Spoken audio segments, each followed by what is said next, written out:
Diamondlot, The Diamond Squad. By Eric Waugh. Chapter 9. The Animal Caretaker and the Shopkeeper. Back in the throne room of the Shadowlands, the Mad King was quietly sitting down to focus on his meditation.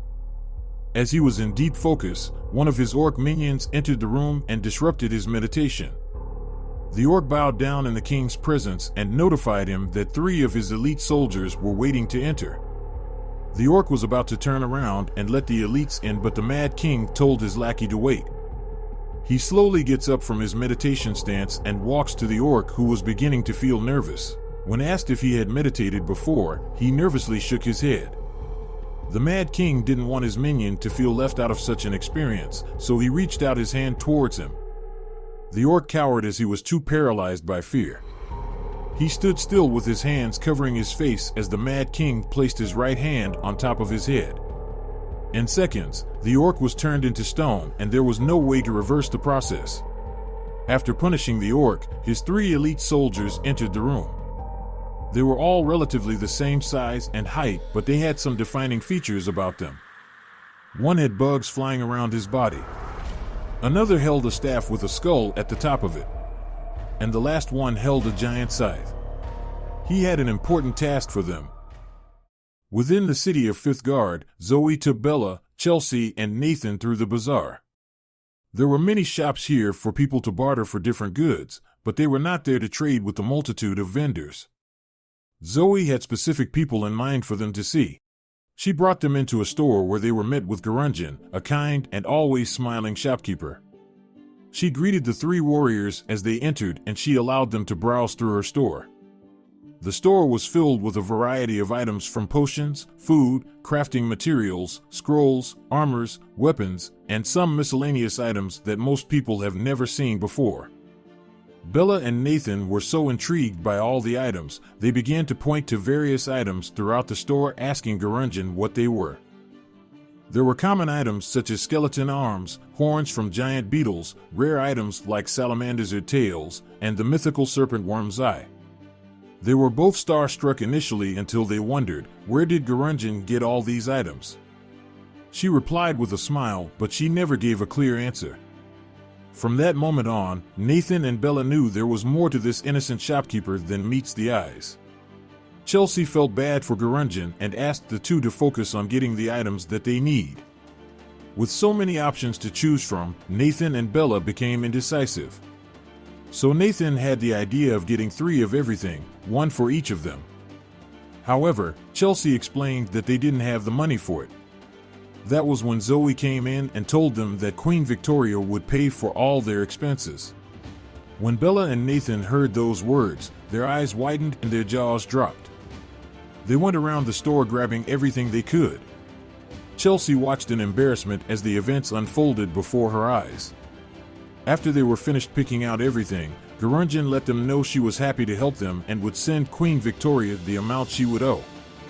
Now that they had all the items before them, they finally realized their predicament. Nathan thought everything would fit in the bag like a RPG game, but without any solution, they turned to Chelsea. Admitting they made a huge mistake, they allowed Chelsea to pick the necessary items they needed. A new spear for Bella, new armor for herself, food, lots of food, and water. The load that Chelsea selected was way more manageable, and when they were done, they thanked Guranjan for her generosity and allowed Zoe to lead them to the next shop. By the time they stepped into the next shop, they were immediately hit with a surprise. A flying monkey flew towards them, forcing them all to duck their heads to prevent from getting hit. They then looked around the store and found that the place was a zoo. There were a vast array of animals kept hidden away from the public's eyes. In addition to the flying monkey, there were platypus birds flying around, tanks filled with creatures like pig sharks, and interesting animals like a slug camel. There were even more animals to list, but all their attention was redirected to a man who was riding a bullboar and trying to calm it down. They watched as the crazy bullboar frantically tried to run into walls and throw kicks around trying to injure someone. Bella, Chelsea, and Nathan all felt their lives might be in danger, but the man spoke up, giving them some assurance. Don't worry, everyone. Have no fear, 'cause I, Sebastian the Animal Caretaker, is here. As he finished his sentence, the Bullboar shook him off its back and threw him against the wall. I'm okay! Although Sebastian was not injured, the Bullboar now had its sights set on Nathan, who was wearing his red cloak. He nervously yelled at the beast to stay away from him as he slowly tried to distance himself. The Bullboar was now in hot pursuit of Nathan, who was yelling for help as he tried to outrun the animal. Zoe looked at Nathan running about and then looked back at Chelsea and Bella to see if they would help. Bella and Chelsea looked at each other and then back at Zoe, shrugging their shoulders.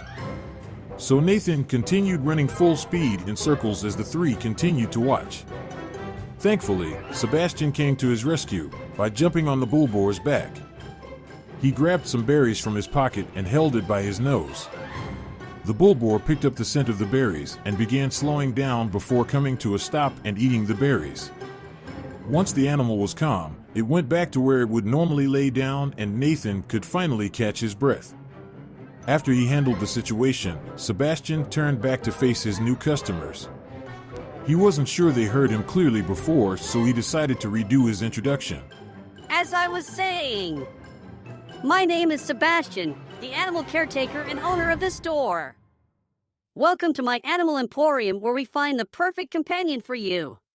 Nathan was so excited that he immediately pointed to an animal that caught his attention. The caretaker complimented on Nathan's fine choice as he selected the majestic chicken parrot. Not only can it mimic what you say, but it has quite the habit to never stay quiet by making chicken noises. In contrast, Bella disagreed with his choice and pointed to another fauna.